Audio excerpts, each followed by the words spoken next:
aqui solicitando entrada. Eu acho que vocês estão com alguma dificuldade para entrar aqui na plataforma ou está tudo tranquilo?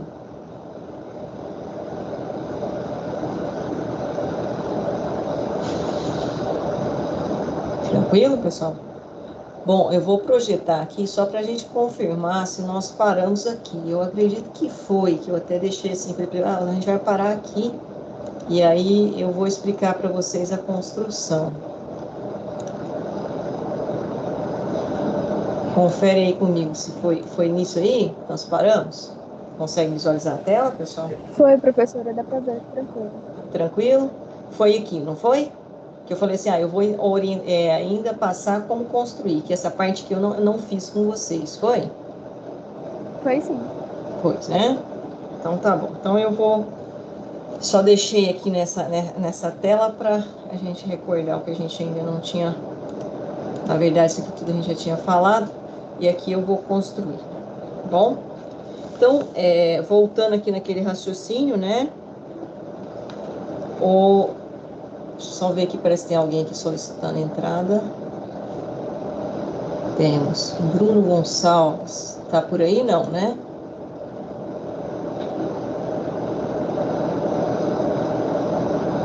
Já é membro.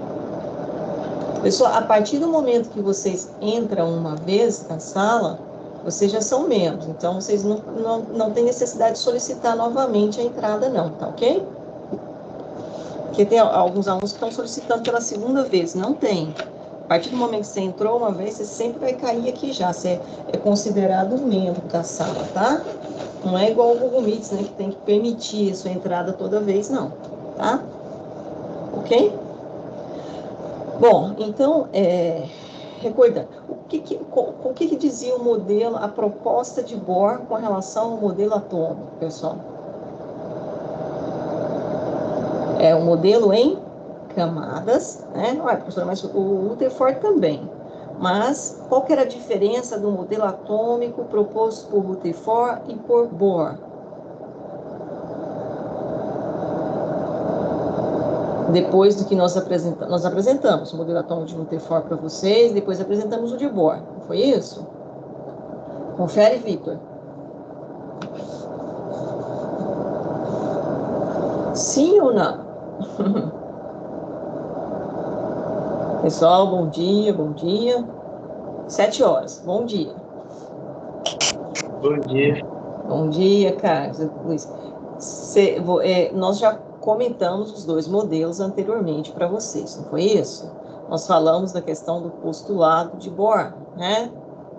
Modelo atômico de Bohr, e comentamos os postulados, não foi isso? Que era o quê? Dividido em níveis ou camadas, né? Que as órbitas eram circulares, porém, né, o elétron ficava estacionariamente, quer dizer, ele não está parado, mas nesta órbita ele permanece ali naquela órbita, né? Mas logicamente em movimento. E ele pode sair dessa órbita emitindo ou absorvendo energia, mas ele não pode simultaneamente ocupar a mesma órbita, quer dizer, duas órbitas simultaneamente. Não foi isso? Aí a gente mostrou aqui o quarto postulado, né, que é exatamente o que eu acabei de falar. Absorve energia, faz o salto quântico, emite esse pacote de energia, pode ser na faixa do visível, né, do espectro eletromagnético, e que nós vimos a luz, e que nós falamos dos fogos de artifício, que é uma aplicação do modelo atômico de Bohr, falamos, por exemplo, daquele acidente de você deixar um pouquinho da água do arroz cair na chama do fogão, e você verificar aquela pigmentação, né, amarela, foi isso? Confere? Chegamos nesse ponto, né? Falamos, então, que isso Chegamos sim. No espectro eletromagnético. Agora, vamos lá, então. Então, como que esses elétrons estão distribuídos nessas camadas? Vocês foram apresentados a um diagrama, chamava diagrama de Linus Pauling. Vocês se lembram disso?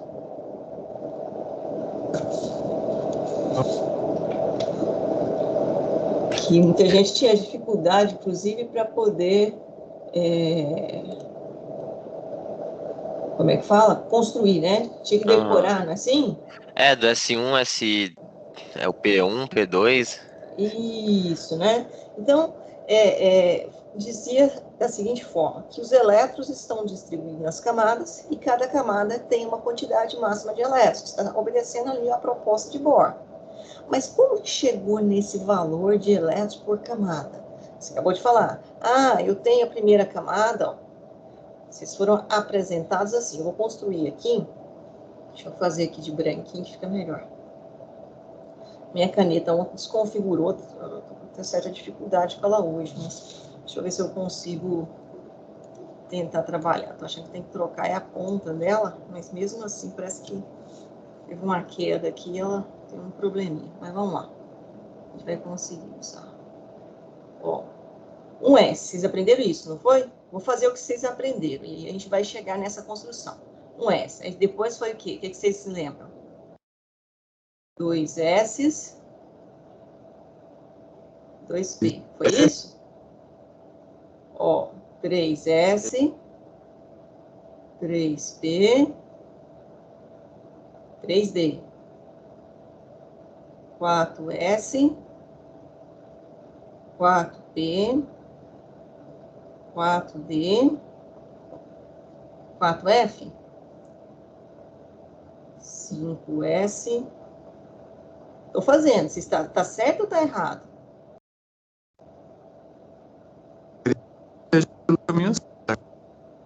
Tá caminhando certo. É isso que você falou? 6S, 6P, 6D, 7S. Se tiver alguém assim um pouco mais antigo, aprendeu até aqui, 7S. Se tiver alguém mais antigo, não precisa ser tão antigo como eu, não. Eu aprendi até aqui, mas hoje a gente vai até aqui. Até o FP, ou 7P. 7P, né? Agora, se tiver alguém mais antigo, aprendeu até o 7S. Bom, aí passava-se os níveis de energia, não é isso? Ó, foi assim? Uhum. Tô certa? Tô tremendo não, né? Tá indo certo, né? Tá indo, tá indo. Tá indo? Tá. Ó, então tá bom. Chegou aqui, chegou aqui. O último é o 7P, né?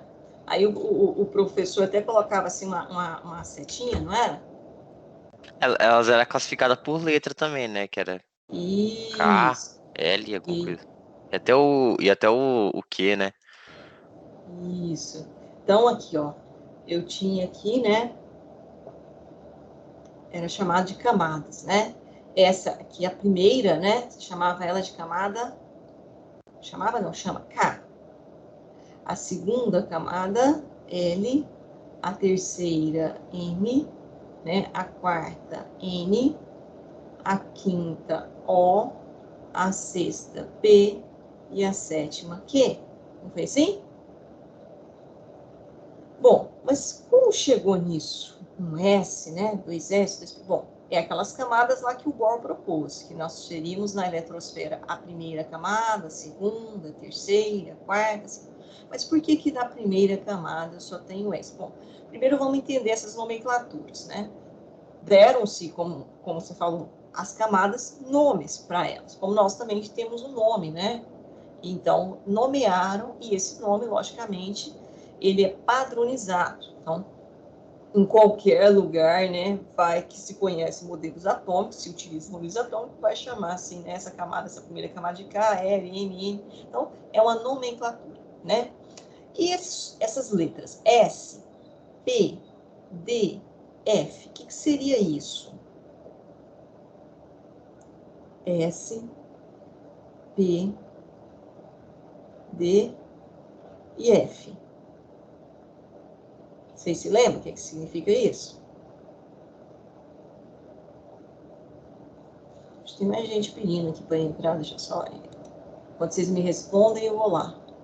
O que seria isso? É a camada de valência, não? São chamados, né, foi nomeados de subníveis.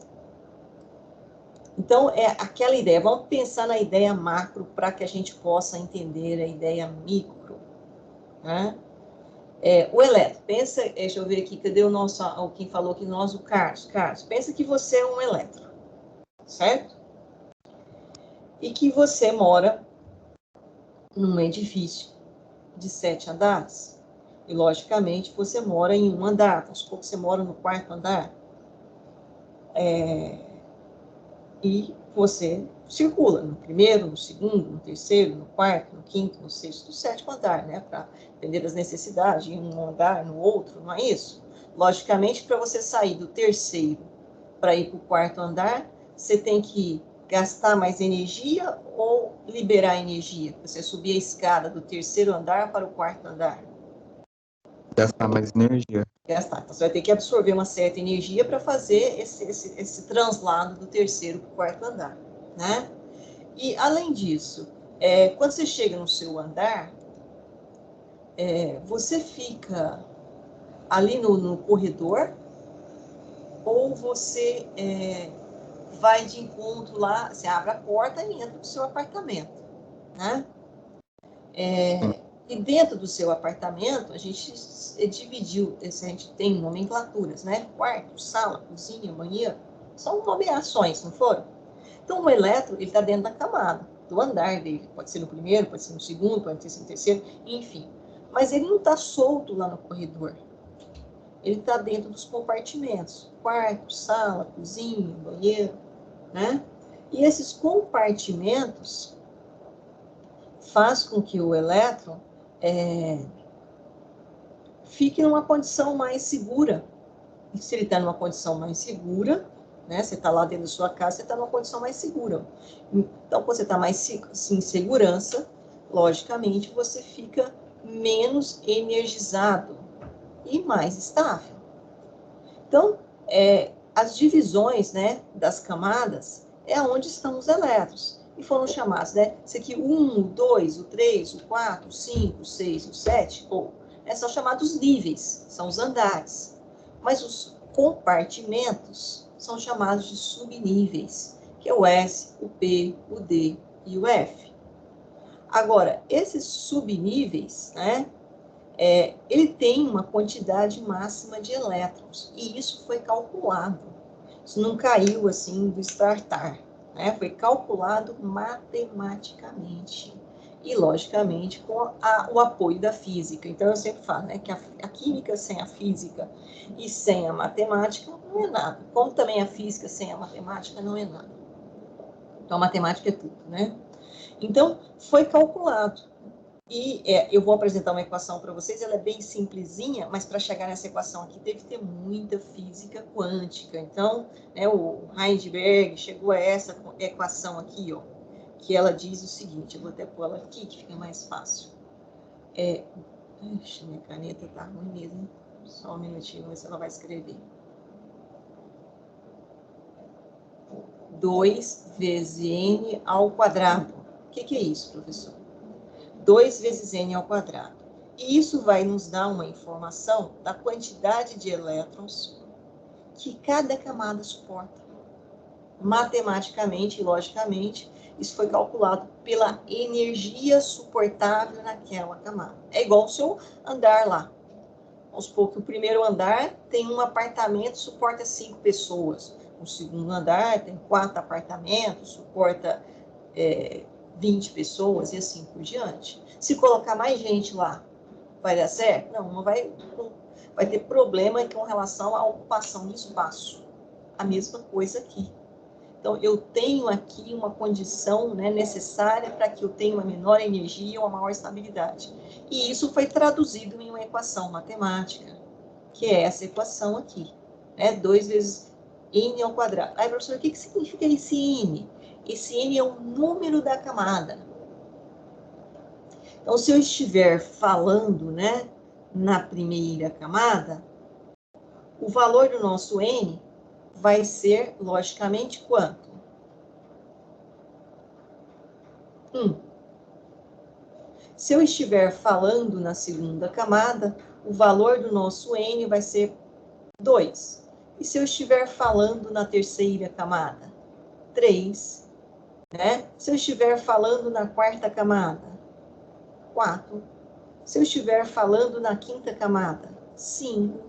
Se eu estiver falando da sexta camada, será 6. E se eu estiver falando da sétima camada, será 7.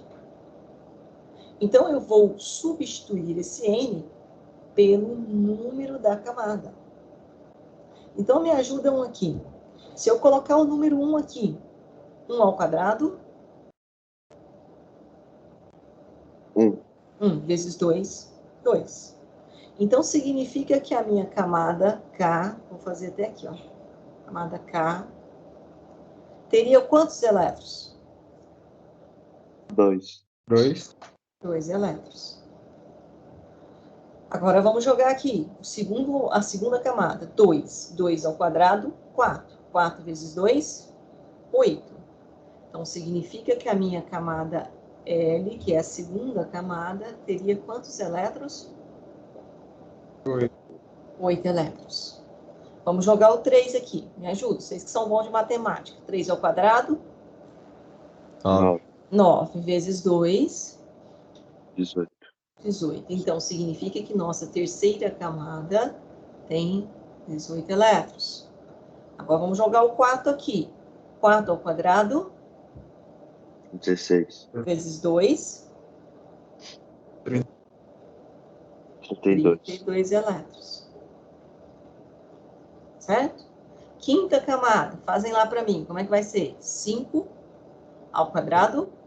25. 25. 25 vezes 2? 50. 50 elétrons. Sexta camada. Como é que seria a sexta camada? A mão. Quanto deu a sexta? 6 ao quadrado? 36. 36. 36. 72. 32. Das... 72. 70 e? 2. 72 elétrons. Então, a sexta camada, 72 elétrons. E a sétima camada? 7 ao quadrado, 49. 49 vezes 2? 98. 98. 98 elétrons. Então, é isso, né? Cada camada tem uma quantidade máxima de elétrons. A pessoa está ficando doida, sabe por quê? Eu estudei lá no ensino médio, que era assim, ó. E eu vou até colocar aqui em verdinho, para não ter confusão, com a letra verdinha. Eu estudei assim, ó, que a primeira camada tem 2 elétrons, que o subnível S suporta no máximo 2 elétrons. Confere, Carlos? Sim. E que na segunda camada eu tenho 8 elétrons. Então, tá batendo, né? O que você estudou, não foi? 2, 8. 2 e 6, 8. E que no caso da terceira camada eu teria 2 aqui, 6 aqui. Logicamente, eu passo pela quarta camada primeiro, quando eu vou preencher o diagrama, mas aqui eu estou só fazendo por camada, né? E 10 aqui, não é? Isso. Então, 6 e 2, 8, com 10, 18. Bateu aqui, 18 elétrons. E que eu estudei que na quarta camada eu tenho 2. Logicamente, eu venho por aqui, depois eu venho aqui, não é assim? Mas eu estou distribuindo em camadas por enquanto. Né? Aqui seria 6, aqui seria 10 e aqui seria 14. Foi assim que você estudou? Então, somando 2 e 6, 8. 8 com 10, 18. 18 com 14, 32. Bateu aqui também? Bateu? 32? Aí a quinta camada, distribuindo por camada, não por nível de energia. 6, 10, 14, 2, 6, 8, da mesma forma, a mesma soma que eu acabei de fazer. Dá quanto? 32. Epa, professora, tem 32, você falou que tem 50. A sexta camada, vamos lá, ó. Como você estudou, você viu que era 2, aqui era 6, aqui era 10. Dá quanto? 18. E aqui, professor, você colocou 72. E aqui, na sétima camada, né, 2, 1, 6, 8. 8 elétrons. Aí, professor, você colocou 98. Certo? Foi isso? Confere? Bom, o que acontece aqui? Acontece o seguinte, matematicamente, né, usando a equação de Heisenberg, que vem lá da física quântica, que é com calcula-se, então, a energia suportável em elétrons por camada, que até a camada N, que é a quarta camada, nós temos, essa tabela nossa aqui, eu acho que não está legal, mas é que nós temos, não, ela está para frente, né? Hoje, né, a tabela periódica, ela vem até aqui, né? Vem até aqui, ó. São 118 elementos químicos. Mas, enfim, dos 118 elementos químicos que nós temos na tabela periódica, o máximo que nós precisamos é de, no caso aqui, na quinta camada, 32 elétrons, na sexta camada, 18 elétrons, e na sétima camada, 8 elétrons. Por isso que eu falei, quem for mais antigo, quando estudou o diagrama, parava aqui, ó, no 7s2. Né? Na verdade, era a última camada que nós íamos, e o último nível não era esse, e até aqui, até o 6D10, né? Era o último energeticamente, mas por camada era aqui. A professora, por quê? Porque aquela época, quando, por exemplo, eu fiz o ensino médio, há quase 40 anos atrás, quase 40, assim, vai ficar mais suave. Nós tínhamos apenas 109 elementos químicos na tabela periódica. Então, nós tínhamos 109 elementos químicos. E hoje nós temos 118. E isso aqui é algo que vai aumentando. E conforme isso aqui for aumentando, o que vai acontecer com esse diagrama, professora? Vai acontecer que ele também vai aumentar. Eu posso aumentar aqui na quarta camada? Não, na quarta camada ela encerrou. Por quê? Porque eu já estou aqui com o máximo de elétrons que eu suporto. Agora, na quinta camada, na sexta camada e na sétima camada, eu posso chegar no máximo 50. No presente momento, eu tenho 32, no máximo. Na sexta camada, eu posso chegar a 72. No presente momento, eu tenho 18. Então, ó, quinta camada, sexta camada, Professora, sétima então, camada, eu posso continuar aumentando aqui, conforme for surgindo elementos. Pode falar. o primeiro que entraria aí no caso seria o 8S, certo? Para continuar na regra da camada. Isso, seria o 8S. Mas aí, professor, depois, né, eu posso vir para cá, né? Seria o quê? O 5. E aí, acabou. Acabou as letras, professor. S, P, D, F. Teria mais letra? Como é que ia ser? Isso aqui é o seguinte, né? Inclusive, eu vou até pôr aqui, ó. Que aqui ficou meio ruim. Vou colocar. Já tá aqui, né? O máximo. Deixa eu só fazer um negocinho que facilita aqui. Vou apagar isso aqui. Já identificamos a aula, né? Podemos fazer aqui, ó. Eu tenho o S, o P, o D e o F. Não é isso? E matematicamente isso também foi calculado. O S suporta no máximo 2 elétrons. O P suporta... Então, isso aqui não caiu do céu, não. Aonde, né? Como você tem lá o compartimento da sua casa. Minha cozinha suporta 2 pessoas, né? Tem um compartimento suporta 2 pessoas.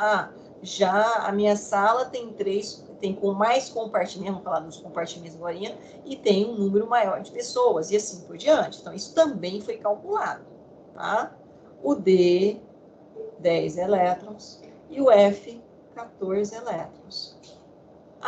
E poderia, então, vir mais uma letra aqui? Pode. Foi nomeado como letras do alfabeto. S, P, D, F. Pode ter o quê? G, H, I, e assim por diante. E quais seriam os valores? Aqui a matemática já calculou. Olha lá.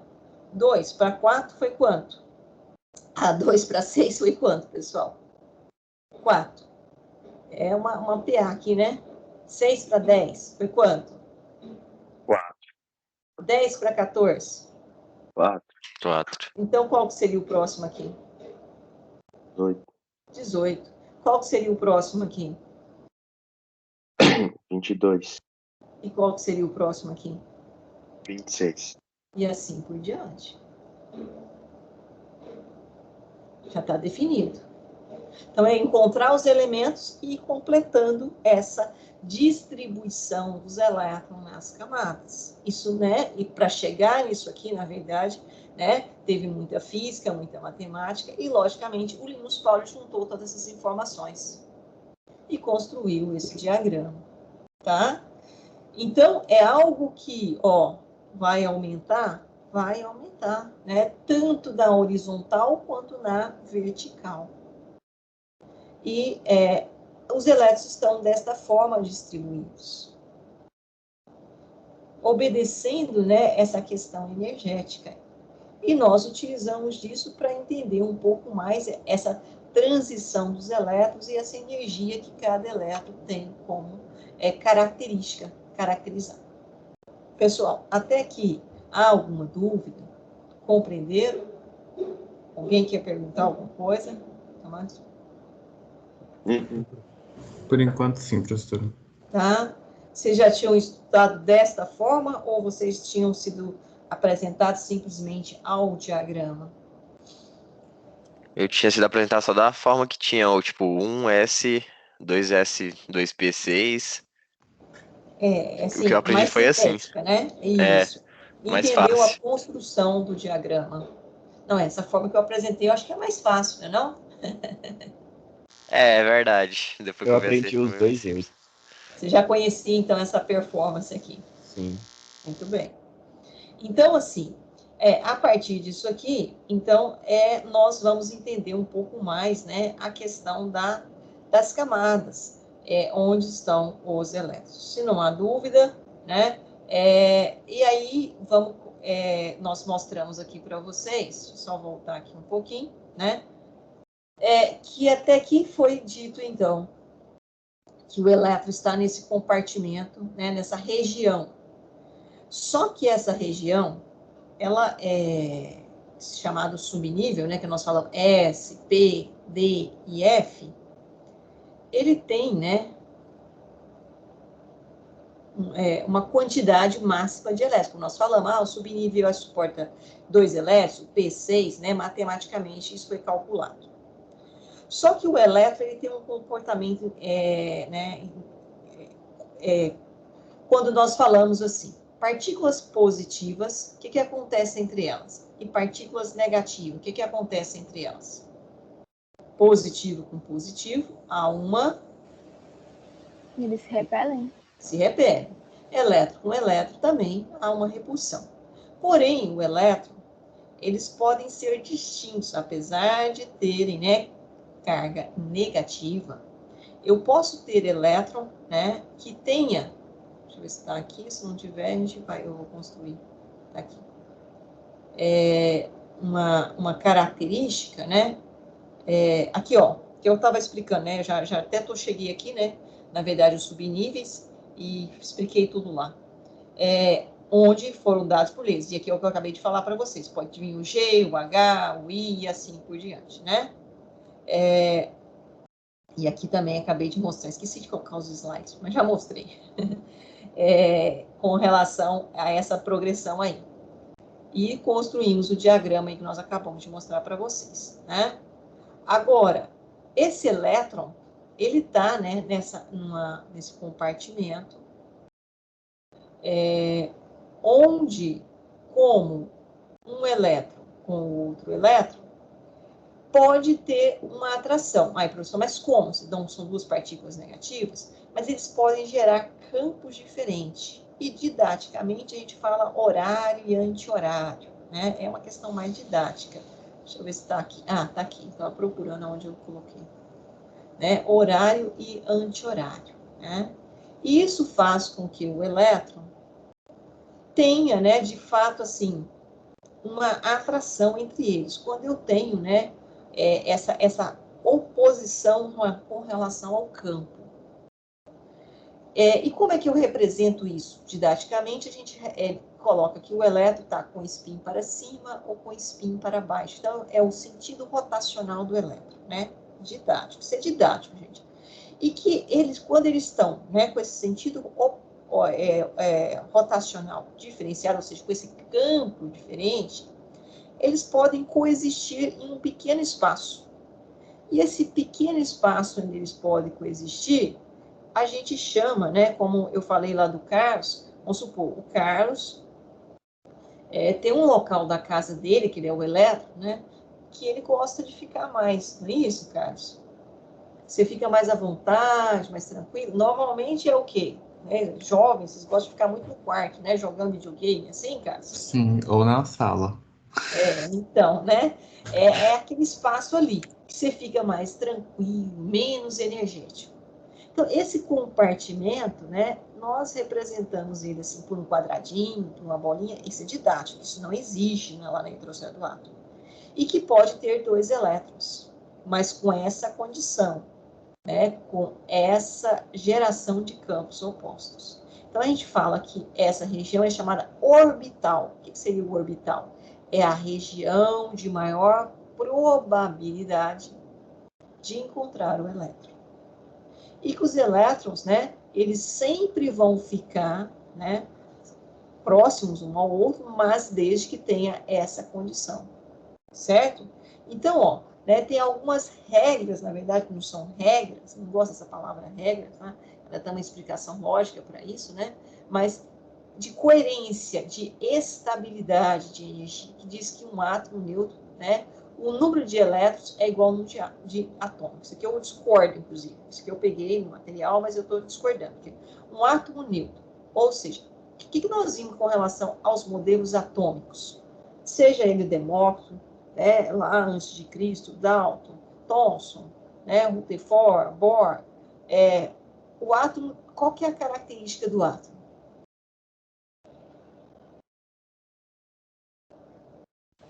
Ele é nulo? Ele é neutro. Isso. Então, ó, o número de prótons... Opa, não estou com caneta aqui. O número de prótons, né, é igual ao número de elétrons. E, logicamente, o número de prótons é a mesma coisa do número atômico. Então, e o que caracteriza o átomo é o seu número de prótons. Essa é uma, né, isso é uma discussão hoje na IUPAC, que diz que o átomo é neutro. Então, o modelo atômico atende quando eu estou falando de neutralidade. Quando eu mexo no número de elétrons, ele deixa de ser átomo. Passa a ser uma outra coisa, que daqui a pouco nós já vamos chamar.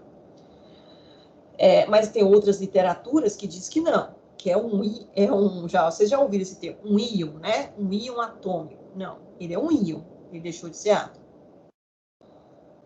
E aí, os elétrons vão sempre para o subnível de menor energia. É assim, né? Eu vou subir o primeiro degrau, depois eu passo para o segundo, depois eu passo para o terceiro, depois eu passo para o quarto, né? Eu vou distribuindo desta forma. Em um orbital, pode haver no máximo, como eu acabei de falar, 2 elétrons, né? Com spins opostos. Na verdade, esses spins é didático, né? Campos diferentes, certo? E didaticamente a gente representa por essa setinha, representando o elétron e oposições, né? Então, esse elétron, ele vai circular nessa região, é ali que nós vamos ter a possibilidade de encontrar o elétron. Então, professor, quando eu tenho, né, voltando aqui, vou apagar isso aqui que eu fiz, né, se eu tenho aqui o subnível S, como nós tínhamos visto, né, então ele pode ter no máximo 2 elétrons, só que, logicamente, no sentido, né, sentido oposto ao outro. No subnível P, quantos elétrons ele suporta no máximo? Não foram 6? Então, eu vou ter quantas órbitas? 3. No subnível D, não suporta no máximo 10 elétrons? Então, eu vou ter quantas órbitas? 5. E no subnível F, não suporta no máximo 14 elétrons? Então, eu vou ter quantas órbitas? 7. E assim por diante. É sempre a metade do máximo. Ok. Tranquilo aqui? Dúvida, alguma pergunta? Não. Não? Tranquilo? Bom, então, depois eu volto nessa parte aqui. Esse orbital, né, o elétron permanece ali. Ok, mas ele pode sair dessa órbita? Ele sai dessa órbita ou não? Deixa eu voltar aqui que eu já vou aproveitar esse aqui. Ele está fixo ali. Como é que é isso? Acho que ele pode se mover. Ele pode sair da órbita dependendo se receber energia? Ele pode sair da órbita se ele receber uma energia, né? Então, por exemplo, aqui nós pegamos uma distribuição eletrônica de íons. Ele trouxe bem o termo aqui, né? Eu copiei um material legal aqui, ó. Íons. Bom, o que é isso, professor? Bom, vocês aprenderam isso também. O sódio, número atômico 11. Então, como nós falamos, se ele tem número atômico 11, logicamente o número de prótons dele é 11 e o número de elétrons dele também é quanto? 11.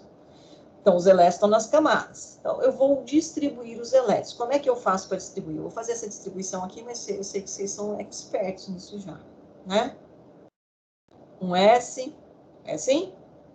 2 S, 2P, 3 S. Aí a gente passa os níveis aqui. Assim, assim, assim. E vamos distribuir os elétrons, né? Vamos lá. Põe azulzinho aqui pra cá. Então, conforme lá a matemática, já chegou à conclusão. Aqui é 2 no máximo. Também é 2 no máximo. Se distribuir quanto? 11. Já foram 4. O P no máximo é 6. Então, 10. O S é 2. Mas eu preciso de quanto aqui? Apenas 1. Não é assim? Confere? Isso. Bom, esta última camada, camada, quando eu falo camada, né, eu vou olhar naquela horizontal, K, L, M, N, O, 1, 2, 3, 4 e assim por diante. A última camada, que é a terceira camada, ela tem um nome, foi dado a ela. Vocês se lembram como é que chama o nome a essa última camada? Camada de valência. Isso, camada de valência, né? Camada de valência. O que é valência? Alguém sabe definir para mim o que seria valência?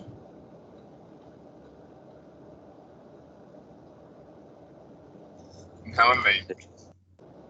Oi? Fica, no caso, mais longe de todos os outros? É a camada, pois é. Ela fica mais distante do núcleo, é isso? A camada mais distante do núcleo? Seria assim, esse termo.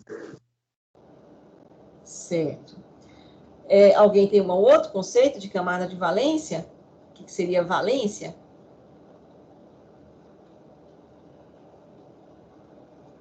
Pessoal, bom dia. Tranquilo? Tudo tranquilo? O nome remete a alguma coisa. Time de futebol. Vocês já ouviram o termo camada de valência? Já viram também o termo elétrons de valência? Sim, Já? sim, o termo de... Remete a alguma coisa relacionada a valor, né? Na hora que a gente vê valência, lembra de valor. Isso, bem relacionada a algo de valores no sentido de quantidade, né? Bom, então vamos lá. Eu ainda vou explicar isso. Só fiz a pergunta para vocês refletirem. Eu tenho aqui um elétron na última camada. Nós damos o nome de camada de valência, mas ela tem uma implicação por que chamar camada de valência, tá? Esse último elétron aqui, ele está naquela região de maior probabilidade de encontrar no subnível S e nessa região. E aí eu vou representar ele aqui didaticamente, né? Eu vou colocar o sentido rotacional dele para cima ou para baixo. A gente fala horário, anti-horário, didático. O que vocês acham? Qual que é a preferência aqui? Anti-horário? Quem mais tem uma outra opinião? Diferente do Carlos. Eu arrumei aqui um fone que está parecendo mais um extraterrestre, né? E ele está machucando meu ouvido aqui, mas está indo. Por isso que eu estou aqui mexendo um pouquinho. E aí, pessoal? Para cima, para baixo? Ou tanto faz? Eu acho que é indiferente. Isso. É indiferente. Ou para cima ou para baixo. Se eu coloquei para cima, tudo bem. Se o Carlos preencher para baixo, tudo bem. E assim por diante. Bom, aqui está o nosso elétron, né? Esse elétron, ele está sozinho nesse espaço aqui. Se ele tem um espaço maior, você acha que ele vai aqui, ele vai ter uma movimentação, confere? Ela lembra lá do modelo atômico, o postulado de Bohr, que diz que o elétron, ele está nessa órbita, nessa região, nessa camada, ele está com a energia estacionária, mas isso não significa que ele está estático. Ele tem um pacote de energia nesta camada. E, logicamente, ele está aí, né, numa determinada excitação energética. Agora, se eu entrar, né, no caso, um outro elétron nessa órbita, se por acaso isso acontecesse, né, que tivesse um outro elétron, isso faz com que eu tenha aqui uma condição menos excitada, no sentido, né, de movimentação, apesar que o pacote energético é o mesmo, né? Lógico que esse elétron tem um pacote energético e esse tem outro. Mas eles estão aqui numa região, né, próxima, que faz com que o conjunto energético dos dois fique mais baixo. Quando eu tenho essa energia mais baixa, né, então eu abaixo essa energia, o que eu faço com a minha estabilidade, que é a energia, e aqui a estabilidade.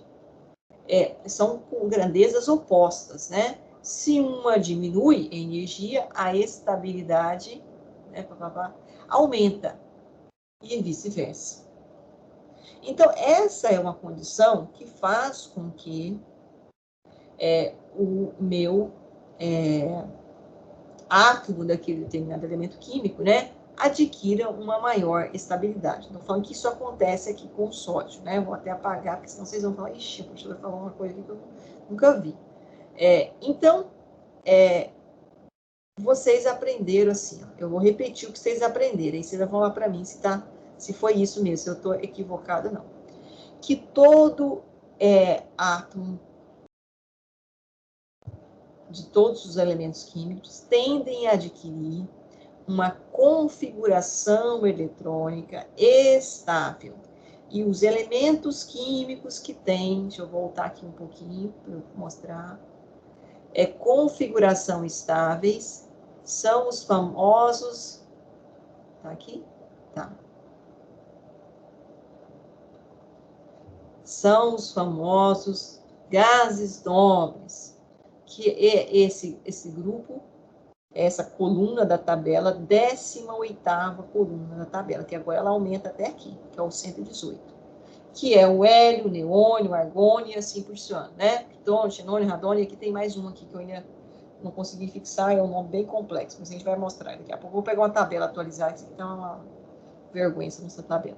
Bom, mas enfim, todos têm 8 elétrons na camada de valência. É isso, pessoal?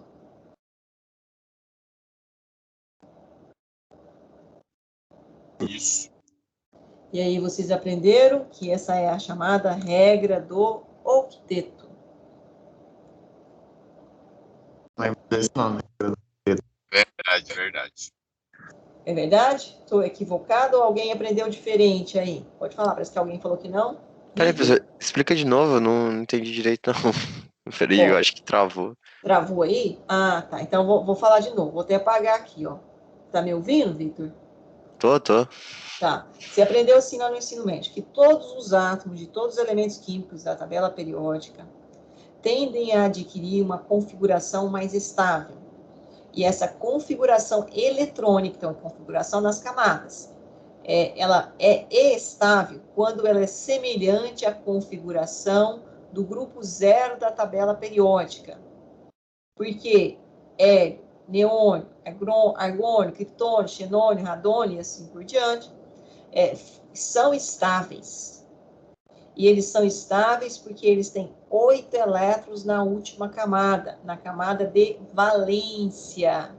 E isso faz com que todos os demais tentam adquirir essa configuração. Por isso, essa coluna aqui, a 18ª coluna da tabela periódica, também chamado de grupo zero da tabela periódica, é considerado gases. Gases porque, na temperatura ambiente, eles encontram no estado gasoso. nobres, né? Trazem a palavra nobre. E a palavra nobre, nobreza, está relacionado à existência solitária, né? É nesse sentido que vem a palavra nobreza. Porque eles têm 8 elétrons na camada de valência. E criou-se, então, uma regra chamada regra do octeto. Aí eu perguntei, foi isso que vocês aprenderam lá no ensino médio? Foi isso mesmo. Foi isso mesmo. Bom, aí fizeram assim, porém, contudo, todavia, entretanto, há algumas exceções. O complemento foi esse. Hã? Certinho? Parece que até estava lá na aula, né? Nossa, aqui. Hã? Primeira vez, na verdade, que eu faço química, né? É a primeira vez que você está estudando química, Carlos? Não, primeira vez que eu tô estudando essa matéria aqui. É essa aqui que eu estou trabalhando? Isso. Bom, mas esse conteúdo aqui que a gente está trabalhando, lá no ensino médio, a gente aprende ele dentro da aba Química Geral, né, inicialmente, e aí é a parte introdutória da química, e depois, logicamente, isso aqui você vai carregar ele para a vida toda, né? 10 anos de história já. A gente esquece, né? Se a gente não está lidando com isso no dia a dia, a gente acaba esquecendo, né? Ou pelo menos assim, depois que o professor vai falando, vai relembrando, né? Bom, mas foi mais ou menos isso aí que vocês viram. Aí eu vou agora perguntar algumas coisas para vocês. Bom, eu vou pegar o hélio aqui, não dá para vocês verem, mas o número atômico dele é 2. Vou pegar o neônio aqui, ó, que é 10. E tem o argônio aqui, que é 18. Certo? Eu tô precisando pegar uma tabela nova, né? Eu vou ter que buscar daqui a pouco. Muito ruim essa tabela. Então, vamos lá. Vamos pegar o que a gente colocou lá. Vou pegar o hélio aqui. Acho que eu estou com caneta. Hélio 2. Não foi isso? Neônio 10. Vamos distribuir esses dois aqui, que se for necessário, a gente faz mais. Bom, como é que ficaria isso aqui? Um S. Só um númerozinho aqui. 2 elétrons. E o neônio? Um S, 2 S, 2 P. Também tranquilo, né? Eu tô fazendo isso aqui porque, como tem gente aí que falou que faz tempo que não estuda isso aqui, a gente faz passo a passo, tá? Depois, logicamente, vocês já criam as habilidades e não precisa mais. 10, né? 2, com 2, 4, com 6, 10. Tranquilo. Camada de valência, ou seja, ainda vou explicar esse termo valência daqui a pouco, tá? Mas alguém já falou que é a última camada, não está errado, mas tem uma explicação mais profunda com relação a isso. Eu tenho aqui o subnível S, é a única, né, no caso do hidrogênio, do hélio. Hidrogênio não, hélio. E eu tenho aqui meus 2 elétrons. Então, tanto faz, vou colocar um para cima e um para baixo. No caso aqui do neônio, camada aqui, de valência, a última camada, fazendo aqui as órbitas do subnível S é uma, que ele suporta no máximo 2 elétrons. No caso do subnível P, são 3. Né? Vamos lá, vou distribuir os elétrons aqui. São 2 elétrons, para cima, para baixo. 6. Se eu colocar o primeiro para baixo, logicamente o elétron vai entrar em todos os orbitais que estão semi-preenchidos, que ele vai ter mais espaço, ele prefere entrar em um lugar que tem mais espaço, depois não tem mais, então ele volta semi-preenchendo, e aí, logicamente, o campo tem que ser oposto. Né? Vai distribuir todos os elétrons. E aí, faço a pergunta. Tem quantos elétrons distribuídos nessa camada? 8. E nesta camada única do hélio, 1. Eles são estáveis por quê? Porque não tem lugar, não tem espaço para ele sair. Porque eles já estão com a condição energética favorável, baixa energia. Então, se eles têm baixa energia, eles têm uma alta estabilidade. Consequentemente, eles têm interesse em formar, sair dessa condição para ir para uma outra condição? Didaticamente, só um minutinho, que esqueci de colocar no celular no baixo, só um minuto.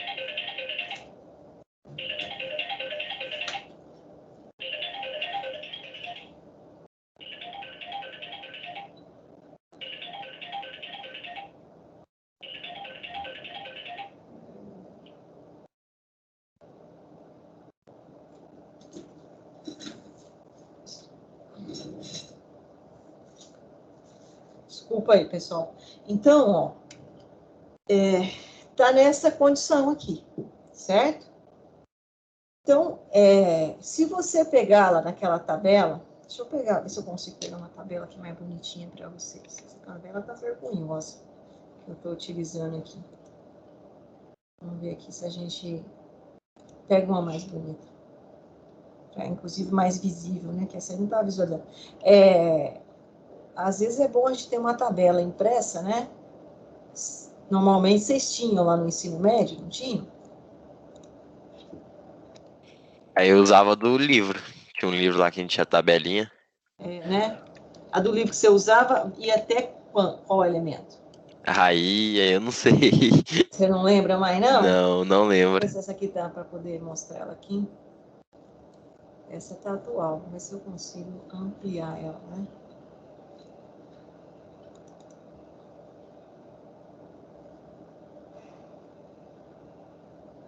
A internet tá meio ruim. Aqui tem mas é o máximo. Melhorou ou não? Ainda tá ruim? Acho que é o Dá pra máximo. ver. Pra ver. Dá para ver? Bom, então essa é a tabela. Como eu falei aqui para vocês, vem até qual? 118, né? Então, se a gente pegar qualquer um deles aqui, ó, seja o hélio, né, seja o neônio, que eu acabei de colocar aqui 10, que é um número atômico, que é um número de prótons, que é um número de elétrons, porque o átomo é neutro, né? Quanto o argônio, o criptônio, o xenônio, o radônio, tá vendo que eu falei que tem outro aqui, né? Deixa eu ampliar ele aqui. Acho que é o máximo. É o máximo. Eu consigo, então, né, distribuir os elétrons, e qualquer um deles que vocês fizerem, o que vai acontecer com a última camada dele? Argônio, vamos pegar aqui o argônio 18. Já aqui, né? Vamos lá. Essa canetinha aqui vai dar. O argônio 18. Como é que ficaria? Um S, 2 S, 2P, 3S, 3P? Confere? Certo? E distribuindo. É isso mesmo. Dá 18 certinho. 18 certinho, né? Então, ó. 2, 1, 2, 4, 1, 6, 10, 1, 2, 12, 1, 6, 18. Se você colocar isso aqui a nível de orbital, vai ficar como? Opa, aqui tinha que ser aqui, né? Mas é a mesma coisa, não é? Subnível S completo, subnível P completo. E cada um que você pegar lá na tabela vai ficar assim. Só que, lógico, o primeiro foi a primeira camada, o segundo, a segunda camada, o terceiro, né? O terceiro é Ó, primeira camada, segunda, terceira, quarta, quinta, sexta, sétima. Vai estar completa. Uai, professor, e aí? Tá completa. Por isso que ele está estável? Por isso que eles estão aqui? Acredito que sim. Acredito que sim. Porque eu estou com uma menor energia e uma maior estabilidade. E aí vocês aprenderam que isso era chamado regra do octeto, que todo átomo, né, dos elementos químicos tendem a adquirir 8 elétrons na camada de valência. Ah, mas eu tenho o hélio aqui, que não tem 8, está com 2. Ué, professora, está com 2 e está estável? Tá, e é extremamente estável o hélio.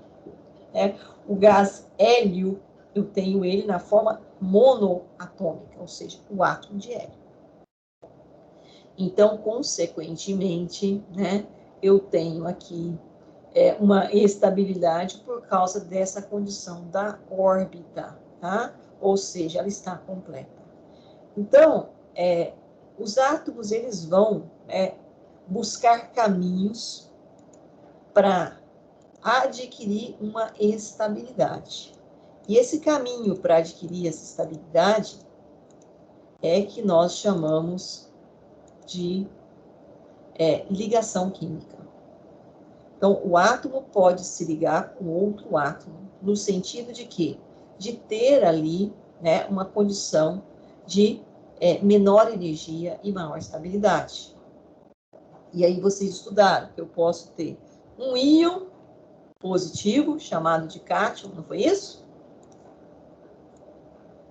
Esse aqui, por exemplo. E um íon negativo, chamado de ânion. Mas quando que isso acontece, professor?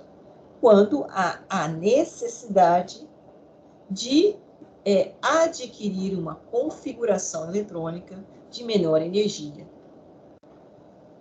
Então, o átomo, né, de um determinado elemento químico pode ali mexer na eletrosfera dele, só que aí, logicamente, dentro dos modelos a gente não atende mais, porque ele deixa de ser um átomo, quer dizer, o modelo ele tem uma configuração, né, neutra, mas eles perdendo ou ganhando, a gente já muda ele para uma outra estrutura chamada de íons, né? Então, a distribuição eletrônica de íons, que é exatamente a ideia dele perder ou ganhar o elétron. E aí, eu vou abrir um material aqui, e isso a gente entra, né, num outro tópico aqui chamado ligações químicas. Mas antes de eu começar a falar de ligações químicas, propriamente dito, eu vou abrir um material aqui com vocês. O que vocês lembram sobre ligações químicas? Alguém se lembra alguma coisa sobre ligações químicas? E falou assim, fazer engenharia mecânica, eu pensei que eu não fosse esse negócio mais. Engenharia mecânica não, né? Controle e automação. Estou na turma de controle e automação. É que eu abri aqui no tópico da mecânica. Deixa eu só abrir aqui. Só um minutinho. Ligações de hidrogênio continuam sendo as mais fortes, professor? Essas são as ligações, né? Nós temos 2 tipos de ligações. As primárias e as secundárias. No caso, essa que você acabou de falar, né, que ligações de hidrogênio, que antigamente chamava-se pontes de hidrogênio, né, que era a nomenclatura, elas são ligações secundárias.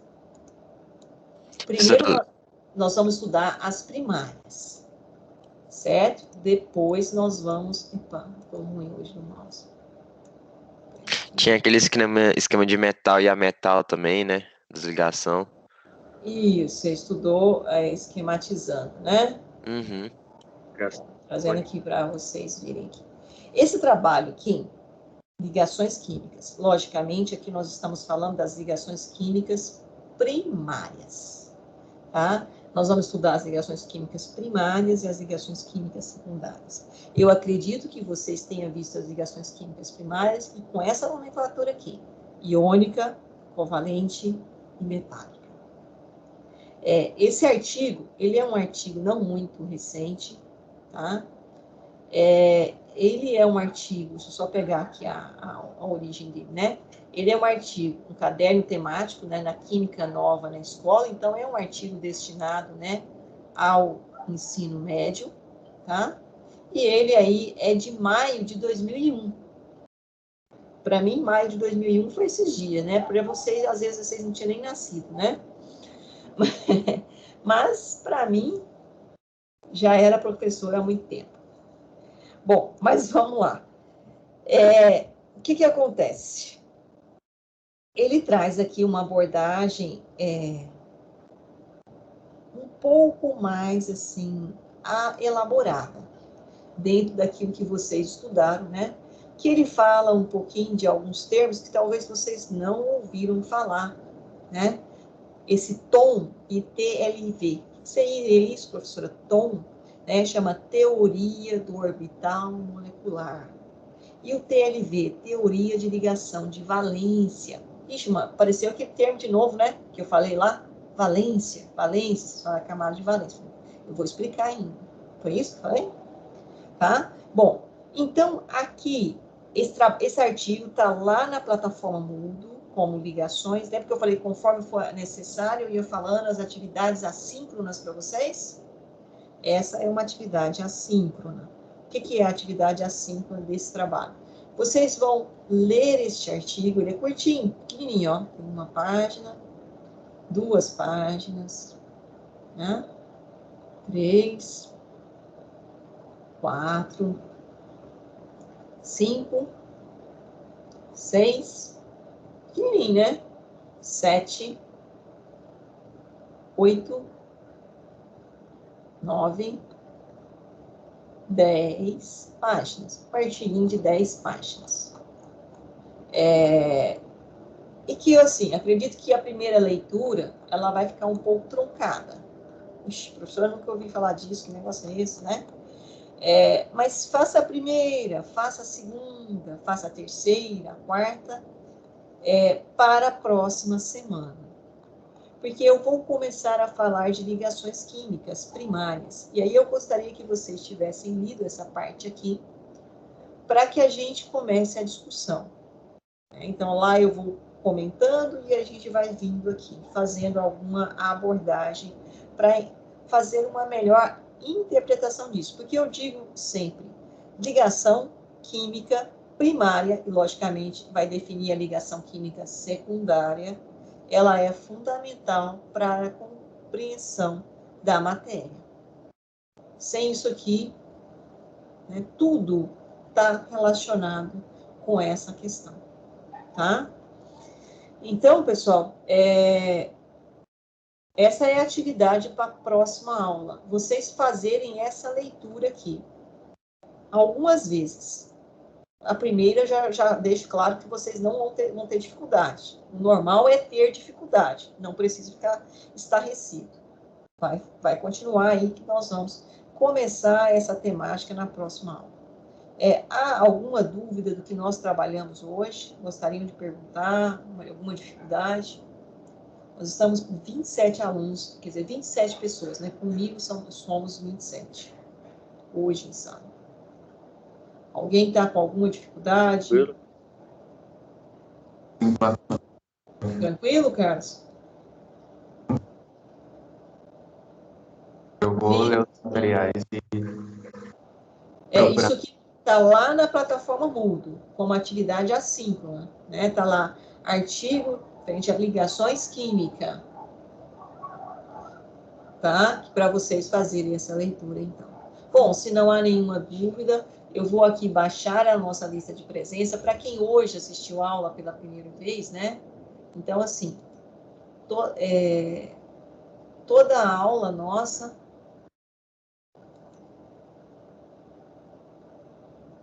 nós vamos aqui baixar uma lista de presença, tá? Já fiz isso. E a aula é gravada. Posteriormente, se você que tiver alguma dúvida, ela é linkada lá na plataforma Moodle. Então, você pode ir lá na plataforma e assistir a aula novamente. Tá ok? Então, vou parar aqui a gravação, se não há nenhuma dúvida. Há alguma dúvida, pessoal? Não. Não. Não? Então, parando a nossa gravação. Tranquilo.